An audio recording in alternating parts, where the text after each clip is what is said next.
Enterprise is quite possibly the most derided of the Star Trek series, polarising fans for many reasons, being set prior to the original series, breaking canon, and the rehashing of previously told stories. When it was first announced, I was disappointed it was going to be a prequel, as I wanted the Next Generation Deep Space Nine Voyager timeline to continue, or set it 100 years after the events of DS9. But they did get a lot of things right with it. The ship's design and interiors are incredible, the effects were generally well done, and I really liked the idea of the temporal Cold War. What I didn't like was the use of the Ferengi or the Klingons. Why use an alien race that has already been used so much? The theme song was just awful. It has never grown on me. Even now, 15 years after the show ended, and as I recently rewatched the seasons, it was a firm skip intro every episode, except season 4's In a Mirror Darkly, but more on that later. I always liked the characters Archer, T'Pol, Trip, Phlox, Hoshi and Malcolm. I liked the way they were fractured and perfect. Enterprise, for me, didn't have a Mary Sue like Wesley Crusher, or an annoying Neelix, or a pointless Kez or Travis Mayweather. I know, poor Travis. Started off so well in episodes like Fortunate Son, but was ultimately reduced to staring nonchalantly at the console in front of him. A wasted potential. Denise Crosby left the Next Generation after a season because of it. Anthony Montgomery stayed on for 4. Fair play to him for sticking it out. So on to my top 20 of the series, and starting at season 1.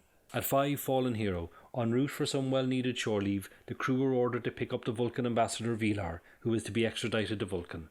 At 4, Broken Bow. The pilot episode sees Captain Jonathan Archer take command of the Enterprise NX-01, his first mission to return a wounded Klingon to Kronos. At 3, Shockwave Part 1. After the destruction of a mining colony, Starfleet and the Vulcan High Command consider cancelling the Enterprise's mission. At 2, The Endearing Incident. In the hopes of updating their star charts, the Enterprise arrives at the Vulcan monastery P'Jem, only to find it under control of the Endorians. This episode was directed by Voyager's Roxanne Dawson. And at 1, Cold Front. After an act of sabotage saves the Enterprise from destruction from a plasma storm, Archer is confronted by crewman Daniels, who informs him he is from the 31st century. This episode was directed by Voyager's Robert Duncan McNeill. Before we get to my top 5 of Season 2, there's a great Easter egg in the episode Regeneration. When the research team finds the Borg drones in the snow, one of them walks past a pile of debris. In the debris is the hull of the Enterprise E. At 5, the 7th, T'Pol is sent on a mission from Vulcan High Command to track down a rogue Vulcan that evaded capture 17 years earlier. At 4, First Flight. Captain Archer tells T'Pol the story of the Warp 5 program on Earth and how he became captain of the Enterprise. This episode was directed by the Next Generation's LeVar Burton. At 3, Dead Stop. After hitting a Romulan mine in the previous episode, the Enterprise finds itself in need of repair and the Tellarites answer the distress call. This episode was directed by Roxanne Dawson. At 2, The Breach. Although dying from radiation poisoning, an Antarian refuses treatment from Dr. Phlox as his people have a centuries-long conflict with the Nobulans. At 1, Cogenitor. The Enterprise makes contact with a race called the Vizians. Trouble arises when it is discovered that there is a third gender in the Vizian biology needed to help them reproduce. By the end of Season 2, the series was now under threat of cancellation. A letter campaign from fans saw executives demand several changes, namely Star Trek to be added to the title of the show, and it was to become more action-orientated. The top 5 for Season 3 are: at 5, The Council. With Degra on their side, the Enterprise heads to the Xindi Council in the hopes of convincing them not to use their weapon on Earth. At 4, The Forgotten. Following the deaths of 18 crew members, Archer orders the Enterprise to rendezvous with Degra from the Xindi Council. This episode was directed by LeVar Burton. At 3, Damaged. Severely damaged from the Xindi attack, the Enterprise encounters an alien spacecraft and begins to barter for their warp coil. At 2, Azati Prime.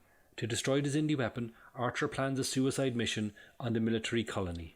And at 1, Twilight. Archer wakes up 14 years in the future to discover the Xindi have destroyed Earth, and all that is left is a small colony of survivors. This episode was directed by Robert Duncan McNeill. In 2004, UPN was bought by CBS and cancellation was once again on the cards. However, reduced fees from Paramount saw the series get renewed for a 4th season. And the top 5 for Season 4 are: at 5, United. While trapped on a Romulan drone ship and attempting to gain the help of the Endorians and Tellarites, Archer has to face Shran in a duel. At 4, Terra Prime. An insular human group known as Terra Prime threatens Starfleet Command if all alien life on Earth don't leave. This penultimate episode is regarded by fans as the true series finale, and not These Are the Voyages, which even Rick Berman himself regretted. At 3, Cold Station 12. Dr. Soong escapes the Enterprise and heads to the biological facility known as Cold Station 12, hotly pursued by Archer and crew. At 2 in a Mirror Darkly, the ISS Enterprise from the Terran Empire learns of a future ship in Tholian space and plans on capturing it. In the alternate opening credits, there's a shot of a submarine firing missiles. That's from The Hunt for Red October. And at number 1, The Forge, the Enterprise is sent to Vulcan after a bomb explodes at the Earth Embassy, killing Admiral Forrest. A Vulcan faction known as the Cyranites are suspected of carrying out the attack. And so on the 3rd of February 2005, while filming the episode In a Mirror Darkly, Enterprise was cancelled. A campaign was once again started by fans around the world to try and save the show, but ultimately failed. It was the first Star Trek series since the original not to get a 7-season run, and for the first time in 18 years, no Star Trek series would be produced. Stages 8 and 9 on the Paramount lot that housed Star Trek since the 70s were dismantled.